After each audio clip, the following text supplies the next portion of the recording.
Mickey 7, Edward Ashton, Chapter 17. 미안이라고? 다시 한번 눈물나게 고맙다 이 자식아. 나탈리스트 교인이나 유니언의 역사를 공부하는 학생이 아니라면 내가 왜 이렇게 흥분하는지, 익스펜더블이 중복되는 게 무슨 문제인지 의아할 수도 있겠다. 어떻게 보면 익스펜더블 여러 명을 한꺼번에 만드는 게 더 실용적일 수도 있다. 그렇지 않은가? 예를 들어 목숨이 걸린 임무에 두 사람이 필요한 경우가 생겼을 때 그런 임무에 진짜 사람 목숨을 걸고 싶지는 않을 테니 말이다. 유니언 사람들 대부분이 익스펜더블 중복에 대해 본능적으로 보이는 반응을 이해하려면 엘렌 매니코바를 이해해야 하고 그가 골트에서 무슨 짓을 했는지 대충이나마 알아야 한다. 익스펜더블을 활용한 지는 200년 정도밖에 되지 않았지만 바이오 프런터는 그보다 훨씬 전에 칭시가 발사되기도 훨씬 전에 개발되었다. 매니코바가 나타나기 전까지는 그저 신기한 장난감에 불과했다. 당시 그들이 가진 시스템으로는 신체를 스캔하고 패턴을 저장한 다음 필요할 때 세포 수준으로 재생할 수 있었다. 마샬이 나를 죽일 때마다 재생본을 만들어내는 지금의 바이오 프린터와 거의 같았다. 현재 시스템에서는 딱히 필요하지는 않지만 당시 사람들은 시냅스 연결을 재생하는 방법도 알아냈다. 당시 이론상으로는 그 시스템으로 의식까지는 아니어도 행동은 정확하게 재현할 수 있었다. 하지만 동물을 대상으로 실험을 시작해 나중에는 인간을 대상으로 실험을 거듭한 결과 그들의 이론에 근본적인 결함이 있다는 사실이 드러났다.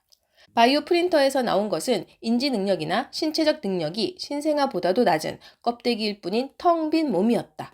어쨌든 명백한 윤리적 문제만 무시하면 의학 실험을 위한 마네킹은 만들 수 있게 된 셈이었다. 그럼에도 불멸의 존재를 만들기까지는 갈 길이 멀었다. 그렇다고 해도 당시 바이오 프린터가 완전히 쓸모없지는 않았다.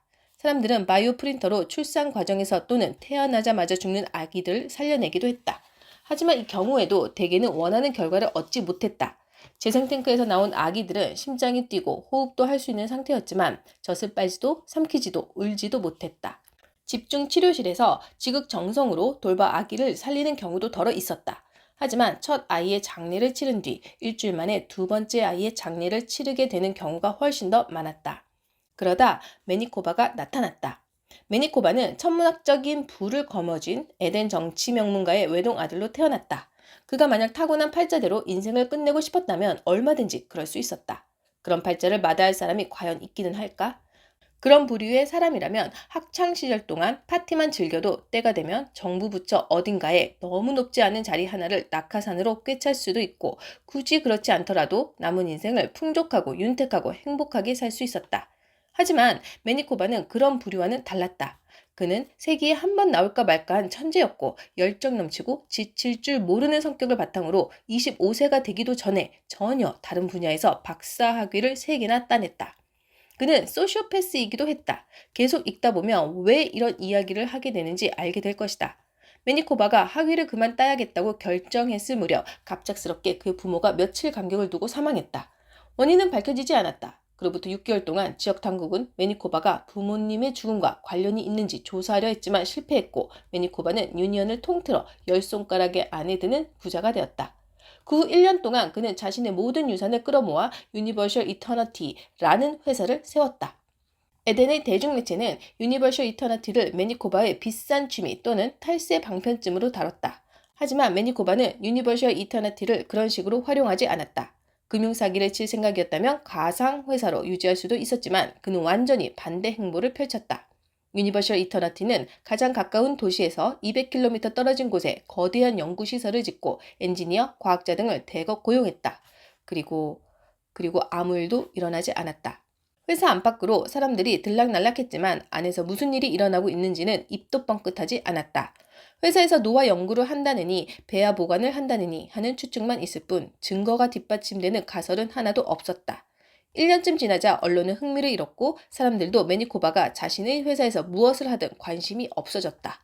5년 후 매니코바는 토크쇼에 출연해 마침내 인간의 정신을 기록하고 복제하는 비법을 알아냈다고 발표했다.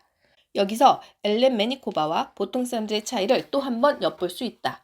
첫 번째 시연에서 회사 인사과 부장의 복제 인간을 선보였는데 소집된 고위 인사들에게 몇 마디를 하게 시킨 다음 곧바로 마취해 반물질 구덩이에 던져버린 것이다. 그 후 유니버셜 이터너티의 주가는 하늘 높은 줄 모르고 치솟았고 유니언에서 10손가락 안에 드는 부자였던 매니코바는 이제 누구도 넘보지 못할 독보적인 부를 거머쥐었다. 그를 소름 끼치는 잠재적 존속 살인범으로 여기던 대중들도 이제는 소름 돋는 천재성을 지니 어쩌면 인류 역사상 가장 비범한 인물이 나타났다고 인정하게 되었다. 보통 사람들은 이쯤에서 궁궐 같은 저택을 사고 아름다운 아내와 정부를 들이고 사람들의 찬사를 즐기며 남은 생을 보낼 것이다. 그러나 매니코바는 그중 어떤 것도 하지 않았다. 대신 유니버셜 이터너티를 포함한 모든 자산을 현금화했다. 엄청난 현금과 수많은 유령 회사가 연관된 거래였고 혼자서 행성 전체에 경기 침체를 불러온 역사상 몇 안 되는 인물 중 한 명이 되었다.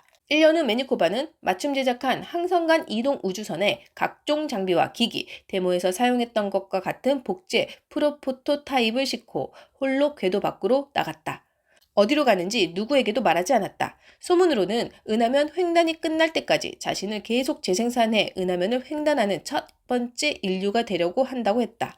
그게 사실이라면 차라리 나았겠지만 매니코바는 에덴에서 7광년 떨어진 곳에 자리 잡은 지 얼마 되지 않은 상륙 거점 개척지로 향했다.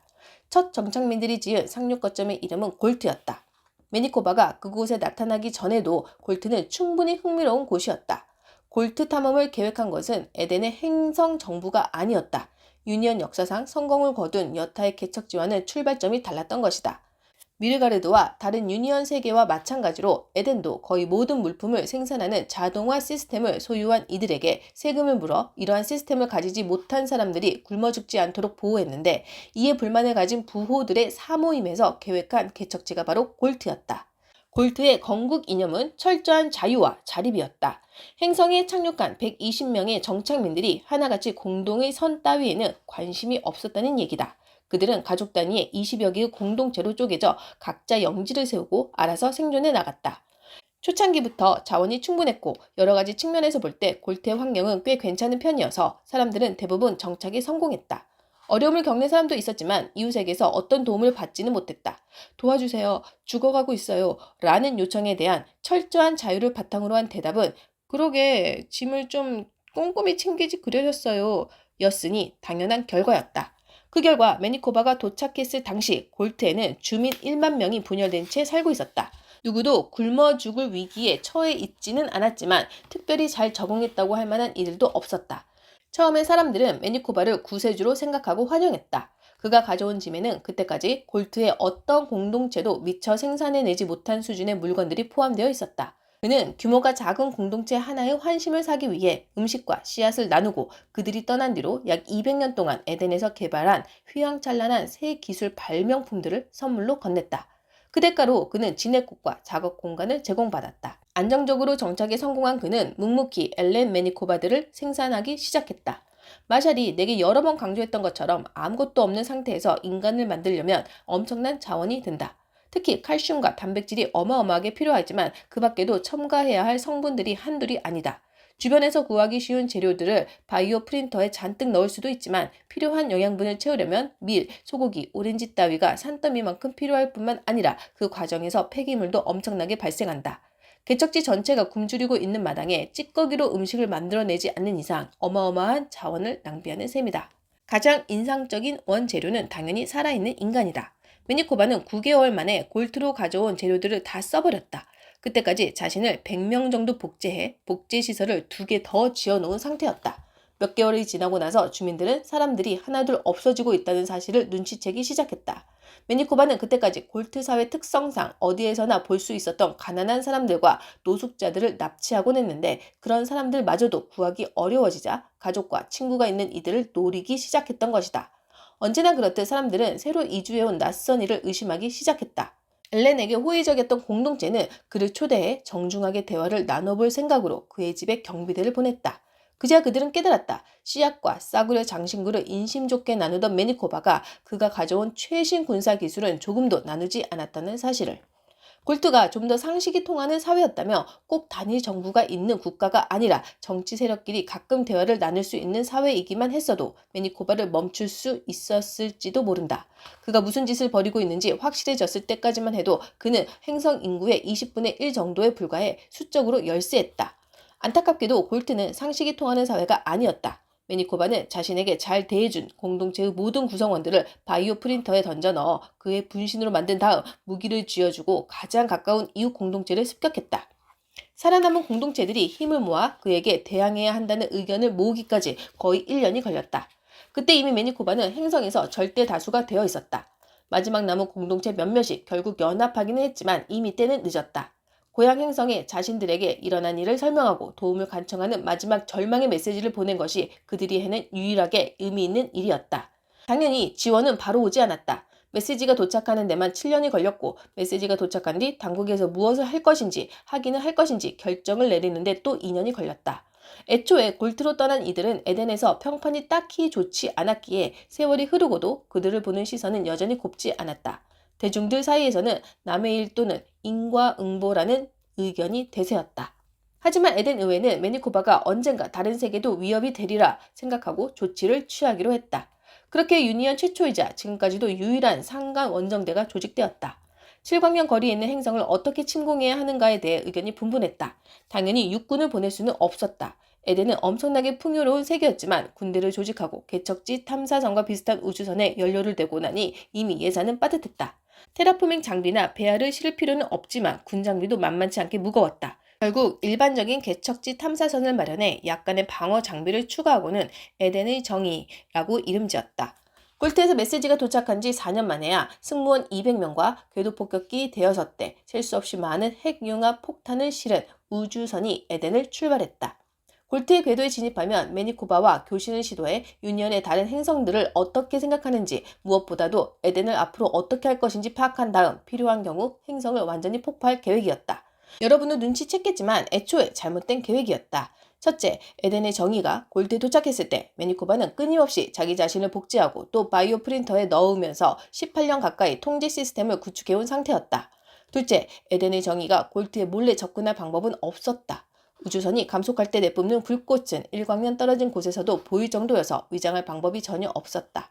셋째, 무엇보다도 엘렌 매니코바는 누군가 자신에게 싸움을 걸어올 때까지 기다리기만 할 사람이 아니었다. 그 결과 골트 전쟁은 발발한 지 12초 만에 막을 내렸다. 매니코바가 골트의 두 번째 달에 지어둔 발사대에서 핵탄두 미사일 10대발이 날아오고 있을 때 에덴의 정의는 아직도 감속 중이라 엔진 불꽃에 시야가 가려져 있었다.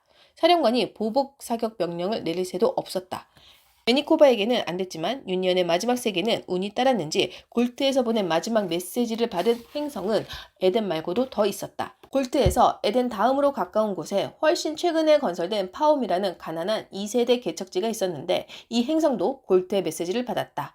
파옴의 정부 또는 정부 역할을 하는 수뇌부는 에덴의 정부보다는 이 문제를 훨씬 심각하게 받아들였다. 하지만 이들에게는 에덴이 원정에 들인 만큼의 자원도 열의도 없었다.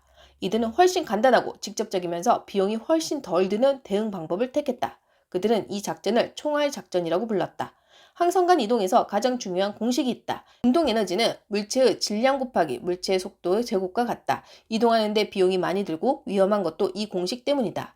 에덴의 정의는 감속할 때 발생하는 불꽃의 뒤통수를 맞았다. 총알 작전은 감속할 필요가 없어서 이러한 문제를 피할 수 있었다. 물체가 0.97의 속도로 이동할 때 행성 하나를 달걀 쪼개듯 터뜨리는 데 필요한 질량은 그리 크지 않다. 게다가 빛의 속도로 다가오는 공격을 방어할 방법은 없고 물체가 날아오고 있다는 사실을 알리는 광파는 물체가 도착하기 몇 분의 1초 전에 도착하기 때문에 공격이 오는지도 알 수 없었다. 총알 작전은 대략 1조분의 1초 만에 골트의 생태계에 핵융합 폭탄 20만 개를 쐈을 때와 맞먹는 효과를 냈다. 그리고 아무도 살아남지 못했다. 우리가 어떻게든 니프라임에 정착하기 위해 애를 쓰고 있는 것만 봐도 알겠지만 사람이 살만한 행성은 그리 많지 않다. 그중 하나를 잿더미로 만든다면 유니언에서 저지를 수 있는 가장 큰 범죄를 저지르는 셈이었다. 하지만 누구도 파홈을 비난하지 않았다. 사람들은 매니코바를 비난했고 그 후 유니언 대부분 지역에서 중복된 익스펜더블은 아동 납치범이나 잔혹한 연쇄살인범보다도 못한 취급을 받게 되었다.